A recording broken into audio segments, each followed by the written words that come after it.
Jana Vallabha Girivaradhari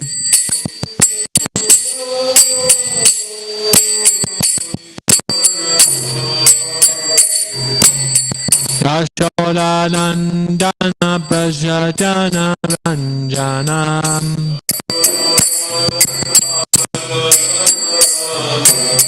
Yashodanandana Prajajana Ranjanam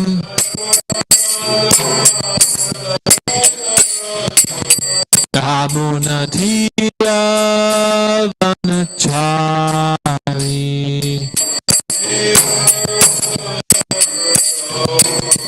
Yamunatira Vanachari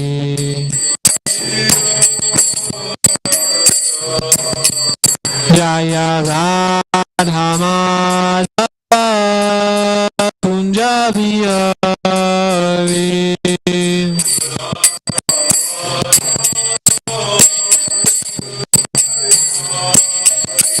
Jaya Radha Madhava Kunja Bihari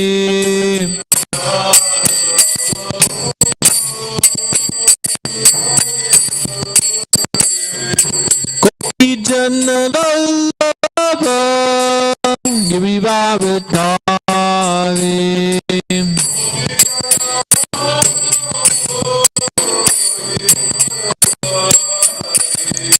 Gopi Jana Vallabha Girivaradhari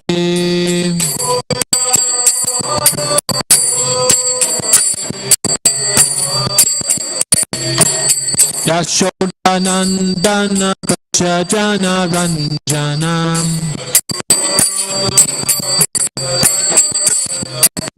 Yashodanandana Prajajana Ranjanam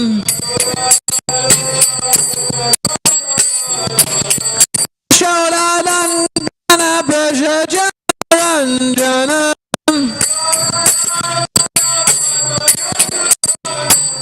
Yamunatira Vanachari Yamunatira Vanachari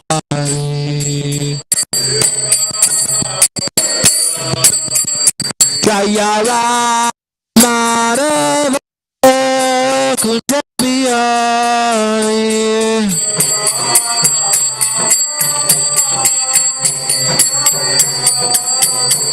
Jaya Radha Madhava Kunja Bihari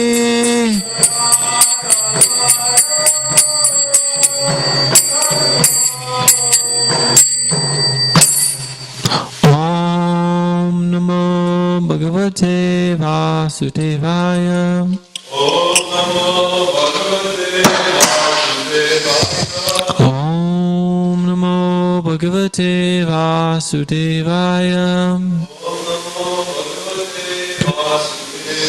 Om Namo Bhagavate Vasudevaya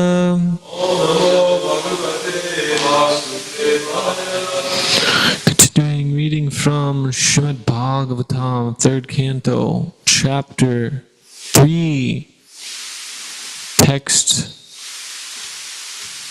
15.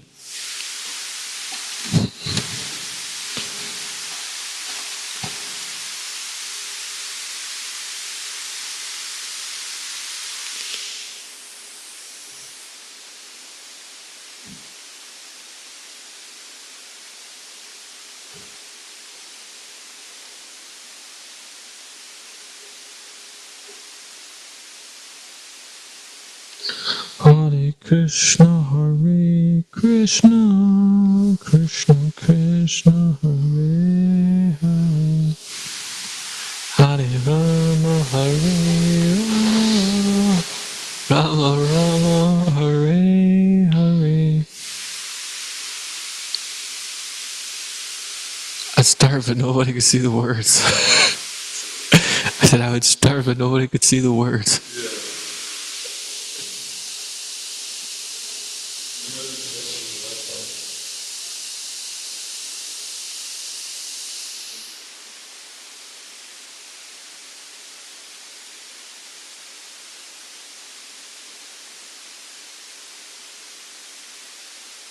Hare Krishna, Hare Krishna.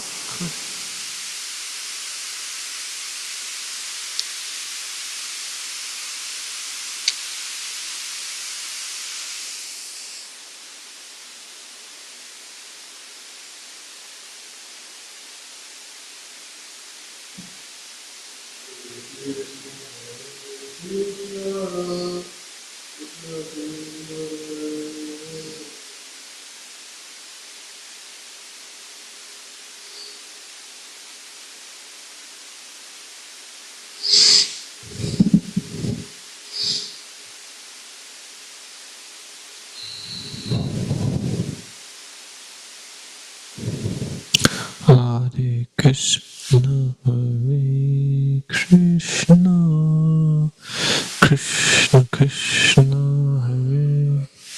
Password? That's... I don't know either. I mean, I have my phone here, but the TV's like not showing up for some reason.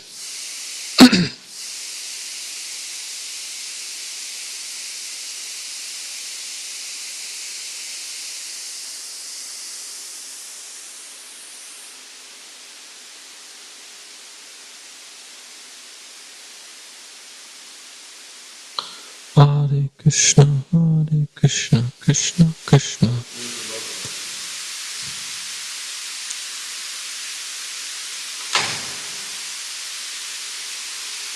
Oh, the Wi-Fi password. I could find it.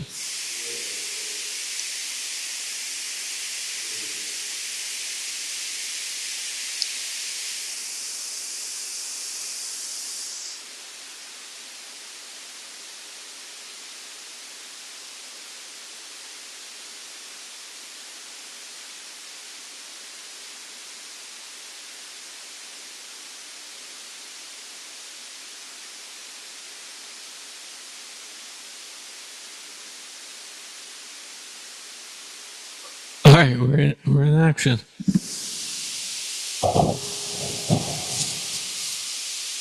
Text 15. Ito yadaisham bhavita vivado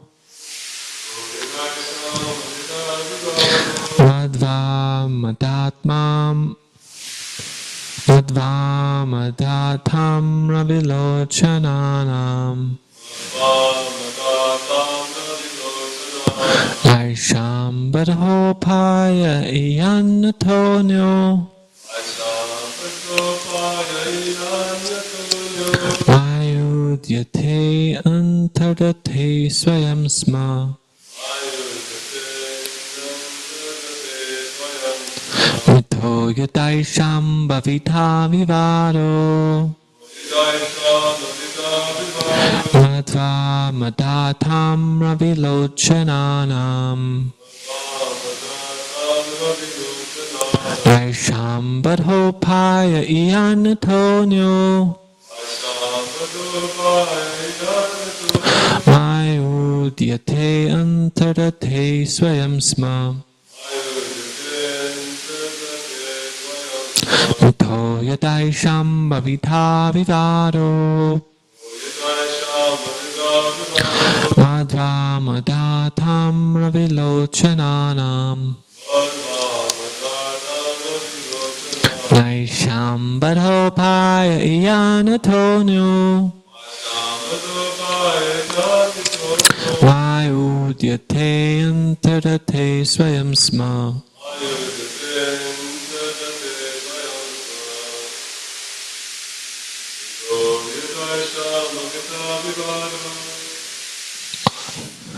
Bhavita vivado Tam Ravilochananam Madvamadatam ravilochananam Naisam Vadopaya Yanatonyo Naisham Vadhopaya Iyanatonyo Mayudyate Tadate Swayam Sma Mayudyate antarate swayam sma. Vito yadaisham bhavita vivado Vinto yadaisham bhavita vivado Madha vadatam rita vidochanam Advamadatam ravilochananam Naisham vadopaya iyam matonyo Samvedopaya Iyanatonyo Mayudyate nittarite swayashma Mayudyate antarate swayam sma.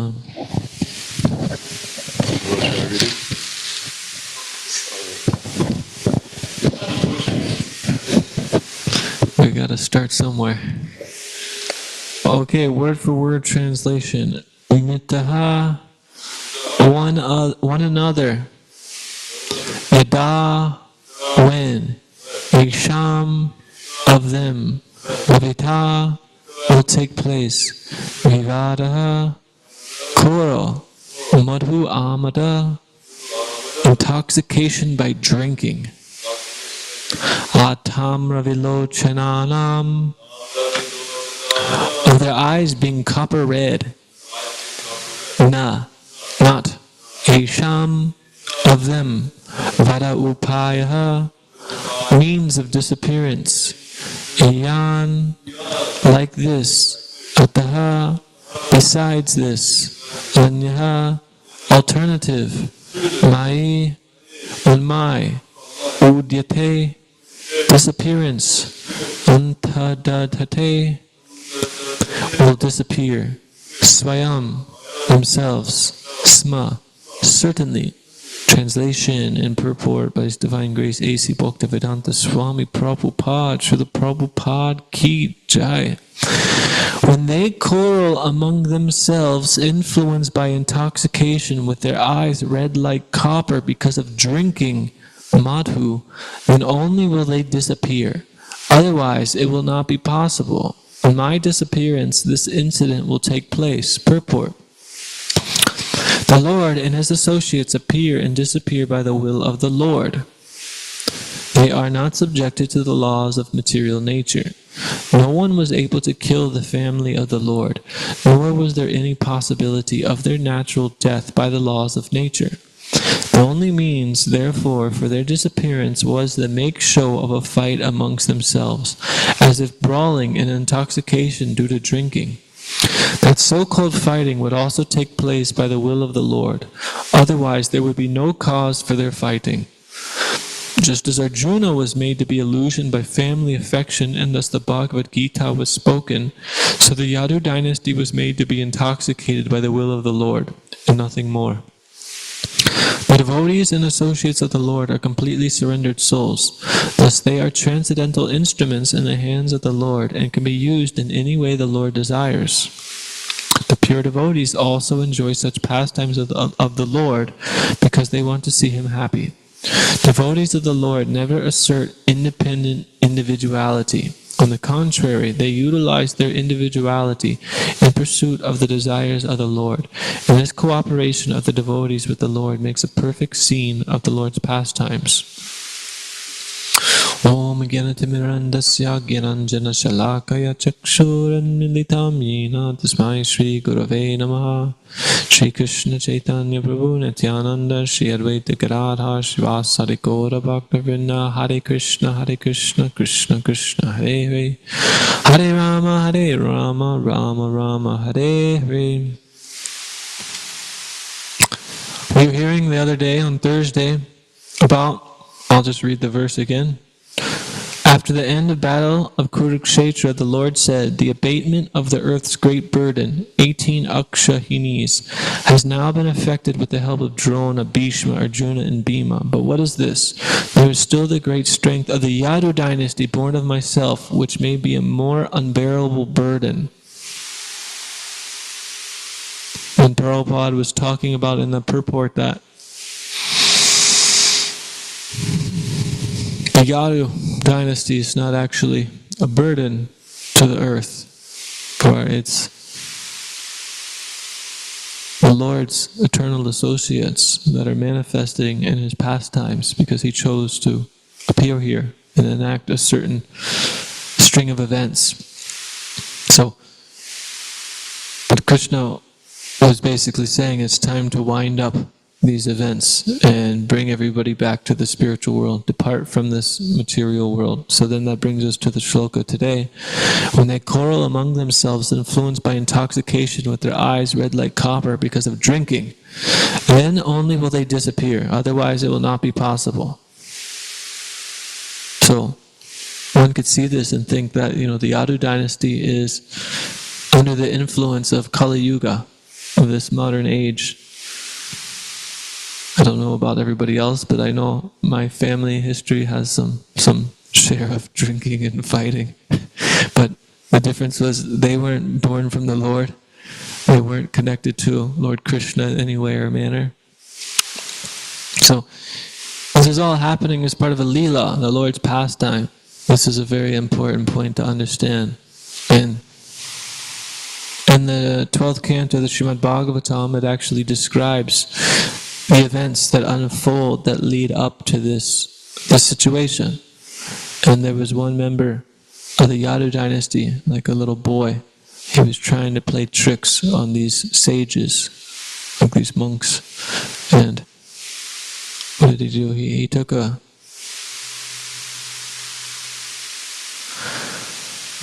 some metal object, like a mace or something, and he put it under his shirt, and he was acting like he was pregnant. He dressed like a woman or something. And they were trying to play a joke on them. But then they got cursed. They got cursed that this metal would be the downfall of their dynasty, and that the whole dynasty would fall apart. Just a pretty heavy curse. So they became afraid, and they took this metal and they filed it down into dust and threw it in the ocean because they wanted to get rid of all the possibilities of having this curse come true. Which is interesting because we see throughout the whole Srimad Bhagavatam there's many times personalities get cursed, and the general theme of the Bhagavatam is that they just accept the curse, whatever the Lord brings. They see it as the Lord's desire, the Lord's mercy. So whatever happens, okay, I will embrace that. And that's something that we could take to our day-to-day lives. But they were trying to get rid of this metal object to be free from the curse. And it said that when they filed it down, there was still one little piece that they couldn't get all the way down, and then they threw that in the ocean, and that was swallowed by a fish. So then later, a fisherman, he caught this fish, and he was gutting open the fish, and he found this metal object.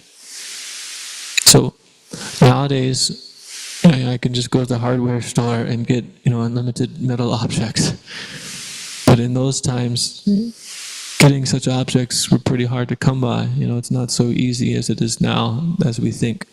So he found this metal object and he said, oh, perfect, let me file this into an arrow. Because he was like a fisherman, a hunter. So he filed it into an arrowhead, very sharp.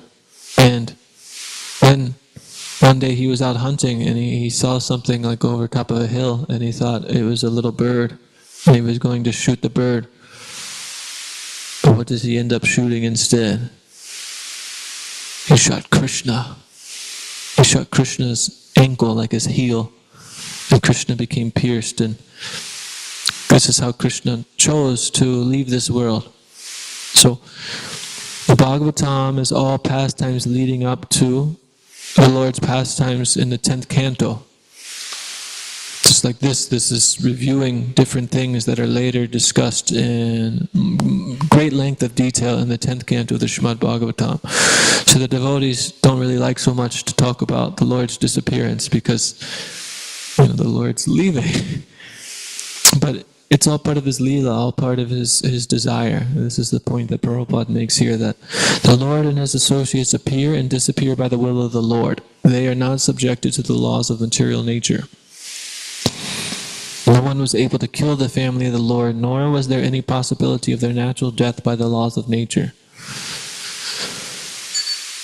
So the Lord comes to perform certain activities according to his wish. In the Bhagavad Gita, he says that, what's that shloka? Yada yada hi dharmasya glanir bhavati bharata abhutanam dharmasya tadatmanam shajamniham.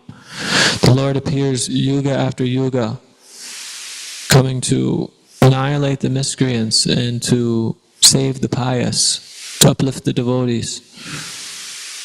So the Lord did this, and then according to his own sweet will, it was time to wrap things up. Otherwise, he could just stay here eternally and live here on the earth, but that's not in the plan. So when we understand these pastimes, we have to understand it from a platform of putting Krishna in the center. And the more that we have ourselves in the center of existence, us trying to enjoy, having people give me attention, whatever it may be, it blocks us from grasping the greatness of the Lord, because he is in fact the creator and everything emanates from him. It says, Aham sarvasya prabhavo. I am the creator of everything. And when we're able to put him in the middle, by his mercy we can begin to see that. And we see how significant everything is, because it's all emanating from Krishna. And at the same time we see how insignificant ourselves are. Because we're so contaminated with the false ego and the modes of material nature. I mean, just think about, what we can create. I mean, not so many things. We create hair, create bodily waste, like dead skin. Some people are good artists. That's a step up. That's really nice. But look around, look outside and see what the Lord's able to create. And in the Bhagavad Gita, when he's speaking to Arjuna's asking him about his opulences, his vibhutis, and Krishna goes on to explain many of them. And then he says, what's the use of saying all this? I could go on endlessly. Just know that all of existence, everything is just a spark of my splendor. So everything that we could perceive is just a fragmental portion of Lord Krishna. So, yesterday we were having this conversation about people who are quote-unquote spiritual. A lot of people say, I'm spiritual, but really defining what is spiritual, what is spirituality, what does it mean to live a spiritual life? Most people don't have a clear-cut conception of what this is. So, Srila Prabhupada has made it very clear, and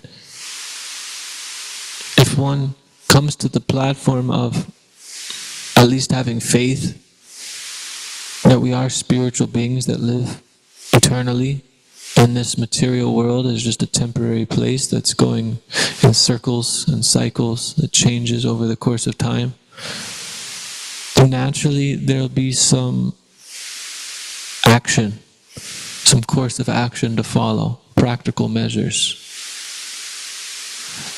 And this is what the devotees are striving to follow according to the teachings of the Bhagavad Gita.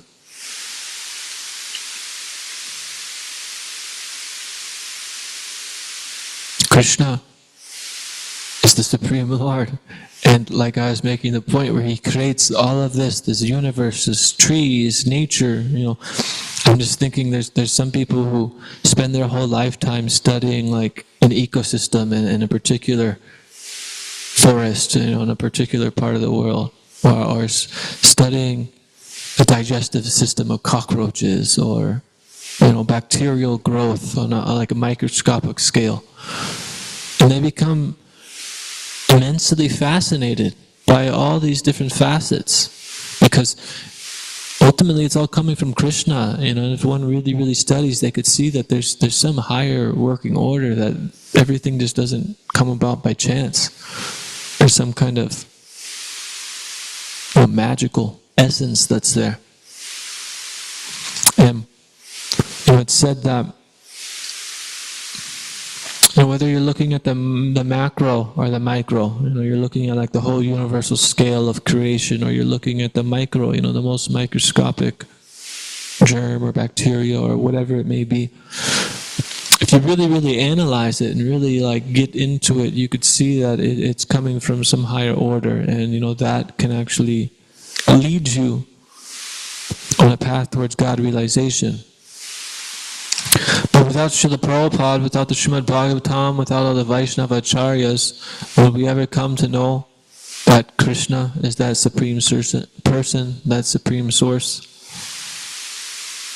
No. Because one can come to an impersonal realization using Anuman. Anuman means logic. So by using your own mental faculties of understanding and looking at nature, looking at the world, looking at the dualities and everything that happens, you can come to see that there is a higher force, there's a higher energy, there's something there. And a lot of people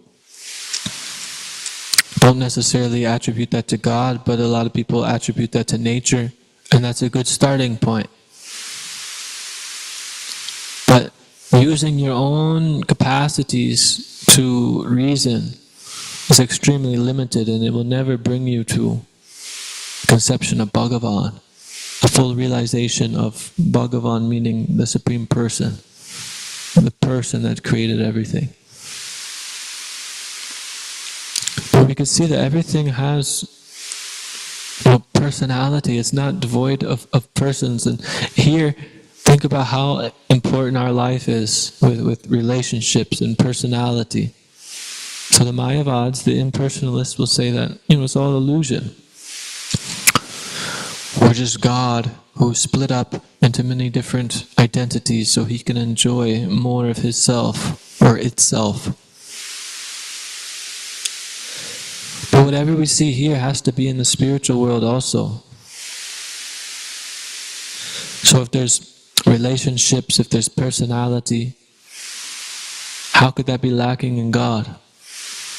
Because God is the supreme source, so everything is emanating from him. So whatever that can be found or experienced here in this temporary world has to lie within him. And Prabhupada makes the point that this world is just a perverted reflection of the spiritual world. And the examples given, imagine there's like a nice juicy mango, or your favorite fruit, and it's right there in front of you, but you try to go grab it, and then you hit glass. It's actually a mirror. It's only a reflection. So you could see it and know that it's there, but there's no actual real enjoyment. Shri Shri Gaura Nitai Ki Jai. So similarly, that's what it's like here. We see a semblance of what real life is like, but because we're viewing it through the lenses of the false ego, then there's no real enjoyment. Because the false ego demands that I want to be in the center. I need my enjoyment. I need mine. Everybody should take care of me. This fly's flying on me. He doesn't, he can't come on me. I'm me. It's the false ego, it demands so much. But to develop true ego, this is the goal. And Lord Chaitanya, Mahaprabhu, he'd say, I'm not a sannyasi, I'm not a brahmachari, I'm not a grihasta. All I am is das anudas anudas. Which means, whatever designation I have in the material world is irrelevant. I don't identify with that. All I identify with is that I'm a servant of the servant of the servant of the Supreme Personality of Godhead. So this is our constitutional position, is to serve.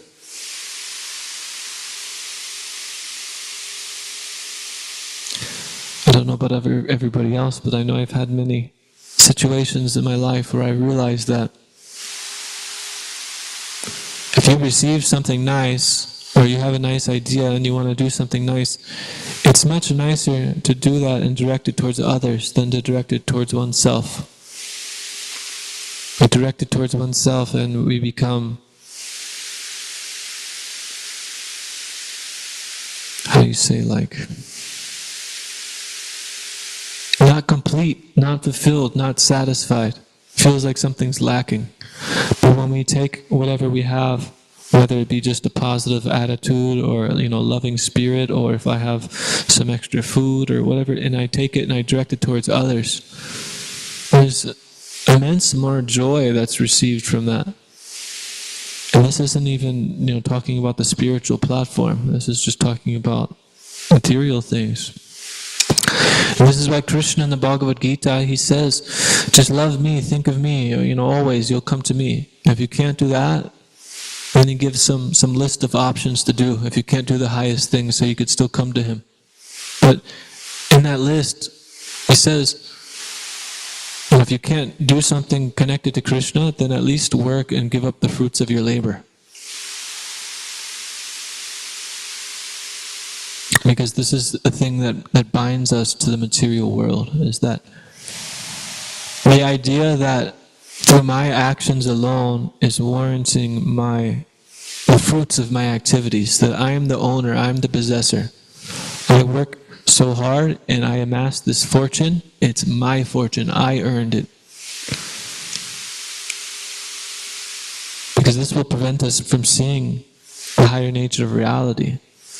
That there's many different factors that come into all the actions and reactions in life.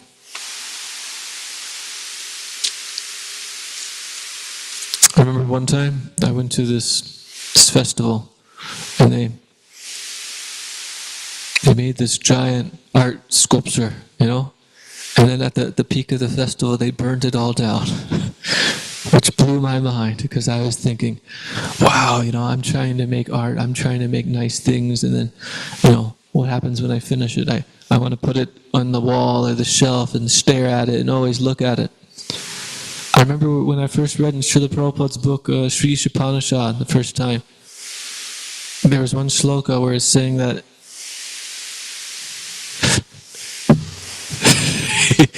he really just it's coming right to my head. Anyways, there was one shloka in the Sri Upanishad where it's talking about that everything that is emanating is perfect and coming from the perfect whole. Everything's emanating from the Lord. And in the purport, Prabhupada was making the point that, I don't know if it's the same purport, but it's in the book, that nothing is ours. Where even if I'm living in a house, it's my house. So what am I taking to build the house? I'm taking earth and water and metal and these different objects, and I'm just transforming it into this temporary structure that I call mine.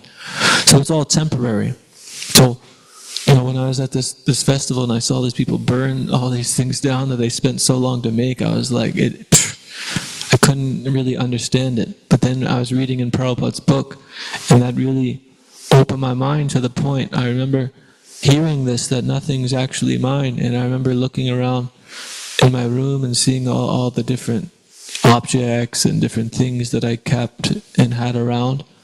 And I remember like tears coming to my eyes because I was looking at it, realizing that none of this is mine. All these things that I'm so attached to, it's not even mine. Like if I die right now, I can't take it with me. Some people. I used to watch this TV show where they're going around and finding antiques, And some people, when they'd go find these antiques, they'd go to some people's house and they'd have like a whole barn, like much bigger than this temple, just filled with shelves and rows of just like antique artifacts.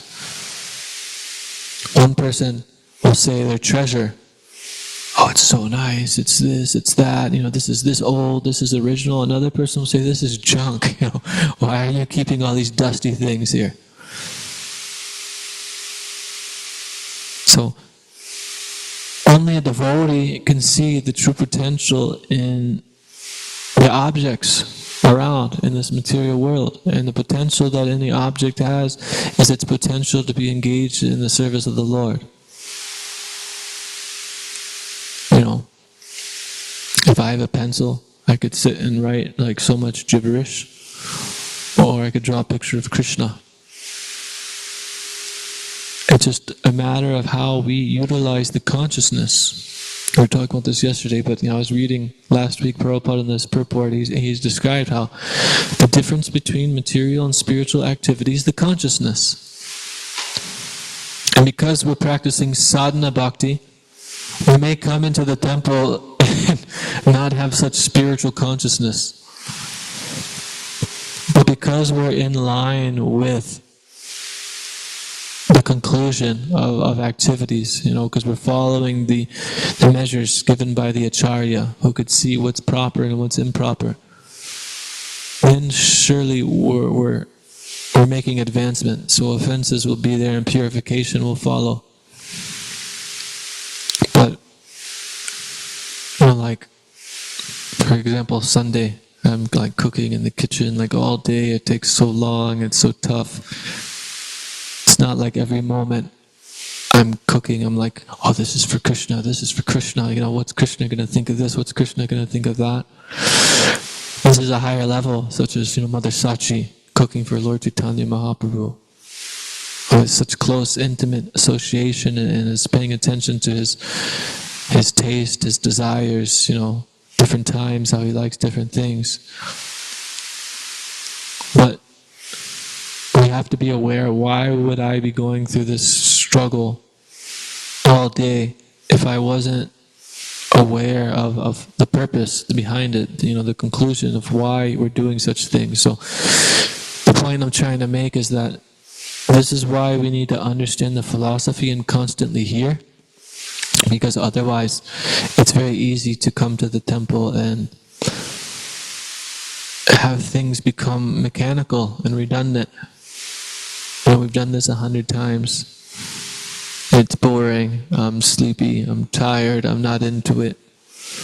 So we need to constantly hear the philosophy to convince us why we should keep going. And then as we do, it should fuel us to endeavor with enthusiasm. Otherwise, it's very easy to become a rose. When we're very new, everything is like new, it's fresh, you're hearing this, it's so exciting. But then after a while, you've heard everything and you really have to push deeper. Pushing deeper with our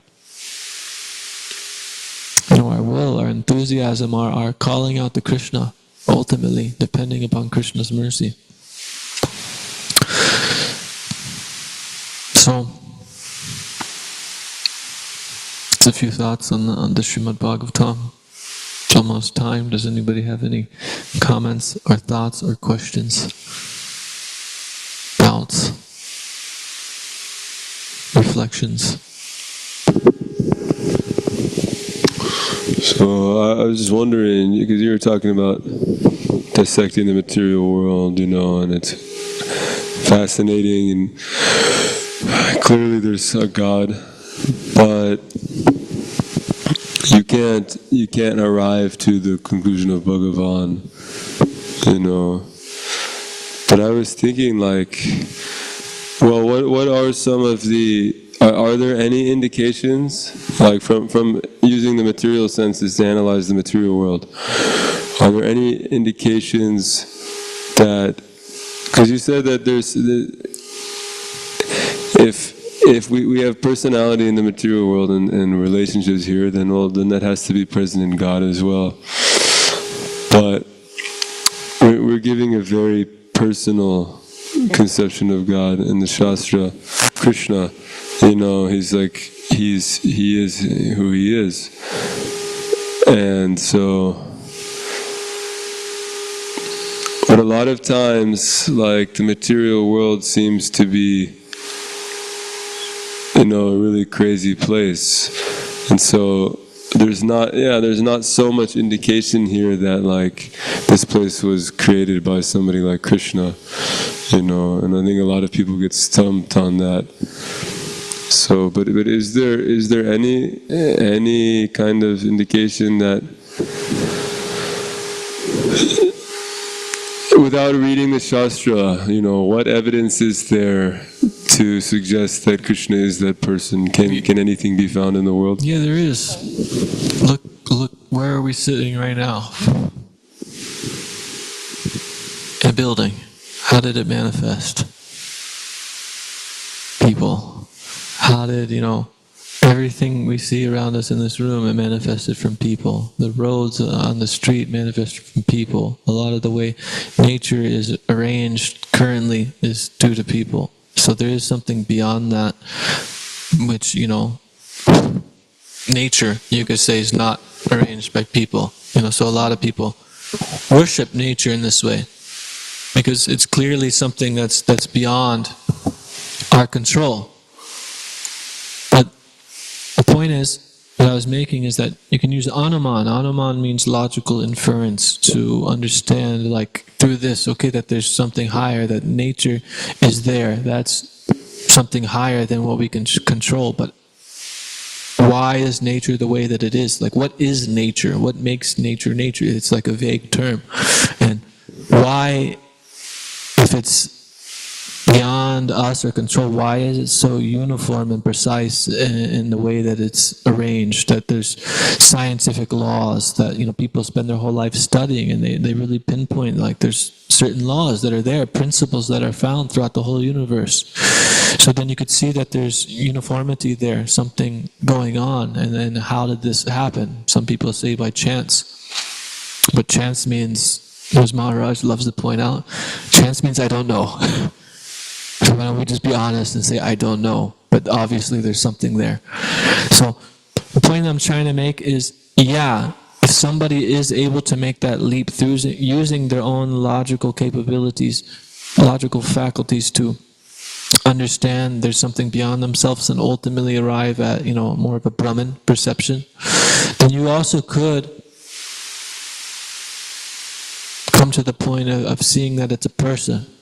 But the point that I was making before is that you'll never know that it's Krishna, because you're just on this speculative platform where you could feel and perceive this, but you'll never know, like, Krishna is a person. He has a certain personality, he has certain people around him, he has certain paraphernalia, like all these details.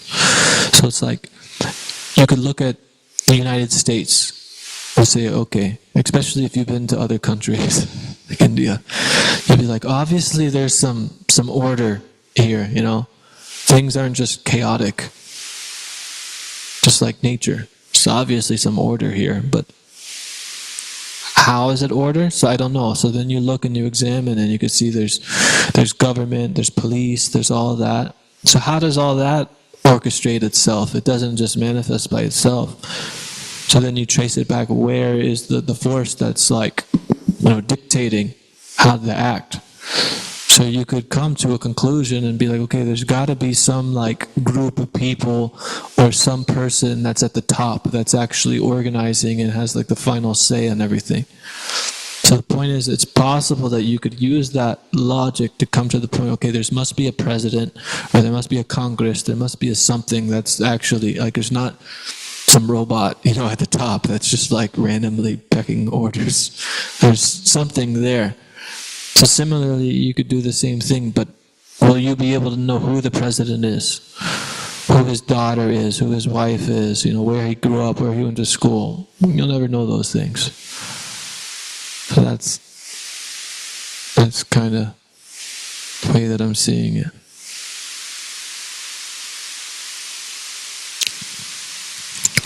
Okay, anything else? Srimad Bhagavatam ki jai, Srila Prabhupada ki jai, Shri Shri Gauranatai ki jai, Vancha Kapatarubhyascha Kripasindabhi Vachapatitanam Pavanebhya Vaishnavebhyo Namo Namah.